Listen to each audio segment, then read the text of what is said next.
Chapter 15. The Legacy. A year after the Zephyrian incident, I found myself standing in the same command center where we'd first activated Protocol Zero. The room looked exactly the same, but everything felt different. The weight of what we'd accomplished, and what we'd revealed about ourselves, had settled into something approaching routine. Lieutenant Brooks approached with a communication pad. "Sir, we're receiving a priority transmission from the Galactic Council. It's marked as diplomatic traffic. Put it through." The main display filled with the image of Ambassador Veltar, the Alteran representative to the Galactic Council. The Alterans were one of the more reasonable species in the galaxy. They looked like a cross between a dolphin and a very polite librarian, and they had a reputation for diplomatic excellence. "Captain Morrison," Ambassador Veltar said, "I bring greetings from the Galactic Council and a proposal for your consideration." "Ambassador," I replied, "it's always a pleasure to hear from the Council. What can we do for you?" "The Council has been discussing the unique position that humanity occupies in galactic civilization. Your species has demonstrated capabilities that are both impressive and concerning. We would like to propose a new arrangement." "What kind of arrangement?" "We would like to offer humanity a position as the galaxy's security consultants." I blinked. "I'm sorry, could you repeat that?" "The Council recognizes that humanity possesses a unique approach to defensive strategy. Your species has demonstrated an ability to develop solutions to problems that other civilizations consider unsolvable. We would like to formalize this relationship. You want to hire us as galactic bodyguards?" "In a manner of speaking, yes. The Council proposes that humanity serve as a deterrent force. Your mere presence in a conflict zone would likely prevent most aggressive actions before they begin." I looked at General Harrison, who was making the kind of face that suggested he was trying very hard not to laugh. "Ambassador," I said carefully, "are you asking us to become the galaxy's hired muscle?" "Captain Morrison, the Council prefers to think of it as peace through superior firepower. Your species has already demonstrated that you are exceptionally good at convincing potential aggressors to reconsider their life choices. And in return? Full membership in the Galactic Council, access to advanced technologies, and formal recognition as a sovereign civilization with the right to defend itself by any means necessary." "Including the means we've already developed?" "Especially the means you've already developed. The Council has reviewed the technical specifications for your defense network, and we are impressed. And terrified, but mostly impressed. I considered this. On one hand, it was essentially an offer to legitimize everything we'd built in secret. On the other hand, it was an admission that the galaxy was so afraid of us that they wanted to keep us close enough to monitor." "Ambassador," I said, "I'll need to discuss this with our leadership. But I have to ask, what happens if we say no?" "Then nothing changes. You remain in quarantine. The galaxy continues to give you a wide berth, and everyone pretends that the Zephyrian incident never happened. But Captain Morrison, the galaxy is a dangerous place. There are threats out there that even humanity might find challenging. Wouldn't you rather face them as part of a larger community?" "And if we say yes?" "Then you become the galaxy's first line of defense against existential threats. The Council believes that humanity's unique perspective on defensive strategy could be invaluable in dealing with larger problems." "What kind of larger problems?" Ambassador Veltar was quiet for a moment. "Have you ever heard of the Devourer fleet, Captain Morrison?" The temperature in the command center seemed to drop several degrees. "I've heard rumors," I said carefully. "Extragalactic entities. Civilization killers. The kind of thing that turns entire star systems into cosmic dust. The rumors are true, and they're approximately 50 years away from reaching this galaxy. The Council has been developing defensive strategies for decades, but every simulation ends the same way. Total extinction within 6 months of their arrival. And you think we can help?" "Captain Morrison, your species is the only one in the galaxy that has never been successfully conquered. You're the only civilization that has made impossible to defeat into a core cultural value. If anyone can find a way to stop the Devourer fleet, it's humanity." I looked around the command center at the assembled staff. They were all listening with the kind of intense focus that suggested they understood exactly what was being offered, and what was being asked. "Ambassador," I said, "I'll need to discuss this with the President and the Defense Council. But I have to tell you, humanity's approach to existential threats is comprehensive. We're counting on it." Chapter 16. The Council Meeting. The emergency session of the Terran Defense Council convened 18 hours after Ambassador Veltar's proposal. President Martinez had called in every major military and political leader on the planet, along with a few scientists and philosophers who specialized in what the academic community politely called worst-case scenario planning. "Let me make sure I understand this correctly," President Martinez said, reviewing the transcript of the communication. "The Galactic Council wants to hire us to fight a fleet of extragalactic entities that have destroyed every civilization they've encountered, using weapons and tactics that are completely unknown, arriving in approximately 50 years. "That's correct, Madam President," I replied. And in return, they're offering us full membership in the galactic community, access to advanced technologies, and formal recognition of our right to defend ourselves. Also correct. Morrison, this sounds like the kind of deal that's either too good to be true or too terrible to refuse. In fairness, Madam President, those aren't mutually exclusive. General Harrison leaned forward. Morrison, what's your assessment of the threat level? Sir, if the Devourer fleet is real, and if it's as dangerous as the ambassador suggested, then we're looking at the end of galactic civilization as we know it. Every species, every planet, every trace of intelligent life in the galaxy could be wiped out. And if we refuse to help? Then we're back to the original plan. Fortress Earth, maximum defensive posture, and hope that our isolation keeps us safe. And if that doesn't work? Then we implement the final contingency. The room went quiet. Everyone present had sufficient security clearance to know about the final contingency, but no one liked to talk about it. Morrison, President Martinez said carefully, please tell me you're not suggesting what I think you're suggesting. Madam President, if the Devourer fleet is capable of destroying entire civilizations, then our only option might be to ensure that they don't have anything left to destroy. You're talking about the Scorched Galaxy Protocol. I'm talking about making sure that if humanity dies, we take everything else with us. If the choice is between extinction and mutually assured destruction on a galactic scale, I know which option I prefer. Dr. Elizabeth Warren, the chief xenobiologist and one of the few people in the room who actually understood alien psychology, raised her hand. Morrison, there's something we need to consider. If we accept this offer, we're not just agreeing to fight the Devourer fleet. We're agreeing to become the galaxy's permanent security force. Explain. Think about it from their perspective. They're offering us everything we've ever wanted. Recognition, legitimacy, access to advanced technology, in exchange for doing something we're already good at. Scaring the hell out of potential threats. Once we accept, we become the galaxy's official enforcer. Every time there's a conflict, every time someone steps out of line, they're going to call us. And that's a bad thing? It's a permanent thing. We're not just joining the galactic community. We're becoming its police force. For better or worse, humanity becomes the species that other species call when they need someone to solve their problems with overwhelming force. President Martinez nodded slowly. Dr. Warren makes a good point. Are we ready to become the galaxy's professional problem solvers? Madam President, I said, I think we already are. The only question is whether we want to make it official. Chapter 17. The vote. The debate continued for 14 hours. Politicians argued about sovereignty and independence. Military leaders discussed tactical implications and resource allocation. Scientists debated the technical feasibility of fighting an enemy that no one had ever seen. In the end, it came down to a simple question. Did humanity want to face the future alone, or as part of something larger? The vote was closer than anyone had expected. 127 in favor, 98 against, with 12 abstentions. The motion passes, President Martinez announced. Morrison, you're authorized to inform Ambassador Veltar that humanity accepts the Council's proposal, with the understanding that we retain the right to defend ourselves by any means necessary. Madam President, I said, I think the ambassador is going to be both relieved and terrified. Good. That seems to be humanity's effect on the galaxy. The communication to Ambassador Veltar was brief and to the point. The Terran Defense Council has reviewed your proposal and voted to accept. We look forward to working with the Galactic Council on matters of mutual security. Please advise on next steps. The ambassador's reply came within hours. The Council is pleased to welcome humanity as a full member of the galactic community. Your first assignment will be briefed within the week. Prepare for deployment to the Outer Rim territories, where several civilizations have reported unusual activity that may be related to advanced scouts from the Devourer fleet. Sir, Lieutenant Brooks said as we reviewed the assignment briefing. It sounds like we're going to war. Lieutenant, I replied. We've been going to war our entire existence. This is just the first time we're doing it for someone else. Chapter 18. The First Mission. The Outer Rim territories were exactly what you'd expect from a region called the Outer Rim territories. A collection of frontier worlds, mining colonies, and trading posts that served as the galaxy's equivalent of the Wild West.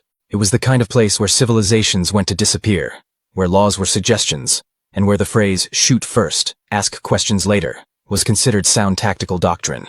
It was also where 3 different star systems had gone completely silent within the past 6 months. Morrison, General Harrison said as we reviewed the intelligence reports. What exactly are we supposed to do out there?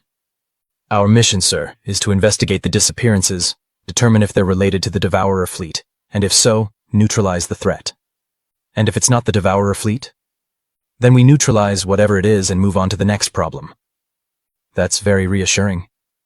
The expedition fleet consisted of 12 ships, 6 of our newest defensive platforms, 3 heavy cruisers, 2 support vessels, and the flagship, a modified version of the retribution station that had been optimized for deep space operations.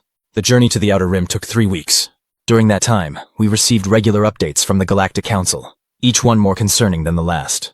2 more star systems had gone silent. Long-range sensors were detecting unusual energy signatures throughout the region. And perhaps most troubling of all, several refugee ships had arrived at Council stations with reports of something that devours light itself. "Sir," Lieutenant Brooks said as we approached the first investigation site, "I'm reading massive gravitational anomalies throughout the system. It's like something is pulling the stars apart." "Pulling them apart how?" "I don't know, sir. The readings don't make sense. According to our sensors, the gravitational field is increasing exponentially, but there's no corresponding mass to account for it." I looked at the tactical display. The system that had once contained 4 planets, 2 asteroid belts, and approximately 6 billion inhabitants was now empty. Not destroyed, not scattered, empty. As if everything had simply been erased from existence. "Morrison," General Harrison said quietly, "I don't think we're dealing with a conventional enemy." "No, sir, I don't think we are." Chapter 19. The Discovery. The second system we investigated was even worse. We found it in the process of being consumed. Planets dissolving into streams of matter that flowed toward a point in space that our sensors insisted was empty, but our eyes told us was very much not empty. "Sir," Lieutenant Brooks called out, "we're getting readings from the phenomenon. It's like it's made of compressed spacetime, as if someone took a piece of the universe and folded it in on itself." "A black hole?" "No, sir. Black holes consume matter and energy. This thing seems to be consuming existence itself." I stared at the display. The phenomenon was approximately the size of a small moon, but it was moving with purpose, systematically dismantling the system piece by piece. As we watched, it approached a gas giant and began to unravel it. The planet didn't explode or collapse. It simply ceased to exist, one layer at a time. "Morrison," General Harrison said, "we need to get out of here. Now." "Sir, we need to understand what we're dealing with. The Council is counting on us to..." "Morrison, the Council is counting on us to survive long enough to report back. And right now, that thing is heading toward us." I looked at the tactical display. The phenomenon had changed course and was moving directly toward our fleet. As it approached, our sensors began to malfunction. Navigation systems reported impossible readings. The ship's chronometer started running backward. "All ships," I announced over the fleet communication system, "implement emergency withdrawal, maximum acceleration, random heading changes, and prepare to activate the quantum displacement drives." The fleet scattered like a school of fish avoiding a predator. As we fled, I watched the phenomenon continue its systematic consumption of the system. Within hours, there was nothing left but empty space and the memory of 6 billion lives. "Sir," Lieutenant Brooks said as we achieved safe distance, "we're receiving a transmission from the phenomenon. It's in human language. Put it through." The voice that filled the command center was distinctly human, but wrong somehow, as if someone had taken a human voice and stripped away everything that made it alive. "Hello, children of Terra," it said. "We have been waiting for you." Chapter 20. The Message. The transmission continued for exactly 3 minutes and 47 seconds. What it contained changed everything we thought we knew about the Devourer fleet, about the galaxy, and about humanity's place in the universe. "You call us the Devourer fleet," the voice said. "But we are not devourers. We are gardeners. We are cultivators. We are the force that ensures the universe continues to grow." "Sir," Lieutenant Brooks whispered, "the voice pattern analysis indicates that this is human, not alien. Human. We consume civilizations that have reached stagnation," the voice continued. "We remove species that have stopped evolving. We clear away the old growth to make room for the new. It is a necessary function. It is a kindness." "Morrison," General Harrison said quietly, "what the hell is going on?" "But you," the voice said, "you are different. You are the species that refuses to be consumed. You are the civilization that has made impossible to defeat into a survival strategy. You are the one variable in our calculations that does not resolve." The transmission paused. When it resumed, there was something that might have been amusement in the voice. "So we offer you a choice, children of Terra. Join us. Become part of the cultivation process. Help us identify which civilizations deserve to survive and which deserve to be removed. In return, we will ensure that humanity endures until the end of time itself." "And if we refuse?" I asked. "Then you will face the full attention of the Devourer fleet. Every ship, every weapon, every capability we have developed over the past 1,000,000 years will be focused on solving the puzzle of human survival. We will study you, we will test you, and eventually we will find a way to consume you." "You're threatening us. We are offering you a choice." "The same choice we have offered to every civilization that has reached your level of development. Most choose to join us. Some choose to fight. All eventually choose to join us. And the humans who are already working with you? They chose wisely." They understood that cultivation is preferable to extinction. They retained their humanity while accepting their role in the greater design. The transmission ended. The command center was silent for a long moment. Finally, General Harrison spoke. Morrison, are you thinking what I'm thinking? That we're dealing with humans from the future who have become cosmic gardeners with a really twisted sense of environmental responsibility? That's exactly what I'm thinking. Sir, Lieutenant Brooks said, we're receiving another transmission. This one's from the Galactic Council. Priority Alpha. Put it through. Ambassador Veltar appeared on the display, looking even more concerned than usual. Captain Morrison, we've been monitoring your mission. The Council has reached a decision regarding the Devourer fleet. What kind of decision? We're surrendering. The Council has voted to offer the Devourer fleet whatever they want in exchange for sparing the remaining civilizations. We're hoping that cooperation will— Ambassador, I interrupted. With all due respect, that's the worst possible decision you could make. Captain Morrison, the Devourer fleet has capabilities that exceed our ability to resist. Surrender is our only option. Ambassador, surrender is exactly what they want. They're not invaders, they're recruiters. They want civilizations to join them voluntarily, because it makes the cultivation process more efficient. And you propose what? That we fight a force that has consumed entire galactic clusters? I propose that we do what humans do best. We make it too expensive for them to bother with us. Chapter 21. The Plan. The emergency session of the Terran Defense Council convened via quantum communication link, with representatives from Earth, the Expedition Fleet, and the Galactic Council, all participating simultaneously. It was the kind of meeting that would have been impossible a few years earlier, and terrifying a few years later. Let me make sure I understand the situation, President Martinez said, reviewing the mission report. We're dealing with humans from the future who have become cosmic gardeners. They want us to help them decide which civilizations live and which die, and the Galactic Council wants to surrender to them. That's correct, Madam President, I replied from the Fleet Command Center. And your recommendation is? My recommendation is that we implement the Scorched Galaxy Protocol. The silence that followed was profound. Even across the quantum communication link, I could feel the weight of what I'd just suggested. Morrison, President Martinez said carefully, are you suggesting that we threaten to destroy the entire galaxy? No, Madam President. I'm suggesting that we threaten to destroy the entire universe. Explain. I pulled up the technical specifications for humanity's most classified project. The Scorched Galaxy Protocol was designed as a last resort against an enemy that threatened human survival. But while we were developing it, our physicists discovered something interesting about the relationship between space-time and quantum mechanics, which is, it's possible to create a cascading collapse of reality itself, a chain reaction that would propagate through the quantum foam, unraveling the fundamental structure of existence. The universe wouldn't just end, it would never have existed in the first place. Dr. Warren's voice came through the communication link with a note of horror. Morrison, are you talking about quantum annihilation? I'm talking about the ultimate deterrent. If the Devourer fleet wants to cultivate the universe, they need the universe to exist. If we threaten to unmake reality itself, they have to choose between abandoning their cultivation project or losing everything they've worked for. That's insane, Ambassador Veltar said. That's human, I replied. We're the species that builds doomsday devices and keeps them as backup plans. We're the civilization that would rather destroy everything than submit to conquest. Morrison, General Harrison said, do we actually have the capability to unmake the universe? We have the theoretical framework and the necessary technology. The question is whether we're willing to use it. And if we're bluffing, then we'd better be very convincing about it. President Martinez was quiet for a long moment. Morrison, if we implement this plan, there's no going back. We're essentially holding the entire universe hostage. Madam President, if we don't implement this plan, there might not be a universe left to hold hostage. The risks are acceptable, I interrupted. The alternative is joining the Devourer fleet and helping them decide which civilizations deserve to survive. I don't know about you, but I'm not comfortable with that level of responsibility. Morrison, Ambassador Veltar said, the Council will never approve this plan. Then the Council can surrender if they want to. But humanity is going to do what humanity does best. We're going to make it clear that threatening us is more trouble than it's worth. Epilogue. The negotiation. The final confrontation took place in the space between stars, in a region of empty void that the Devourer fleet had designated as neutral territory. Our fleet faced theirs, though fleet was an inadequate term for the collection of reality-distorting entities that had answered our challenge. The human voice that spoke for the Devourer fleet was different this time. Older, somehow. More amused. Children of Terra, it said. You have developed an interesting strategy. Mutual annihilation on a universal scale. Very creative. Very human. We've had a lot of practice, I replied. Yes, we know. We have been observing your species for some time. Your refusal to accept defeat, your willingness to escalate conflicts to impossible levels, your tendency to treat survival as a philosophical principle rather than a practical concern. It is why we chose you. Chose us for what?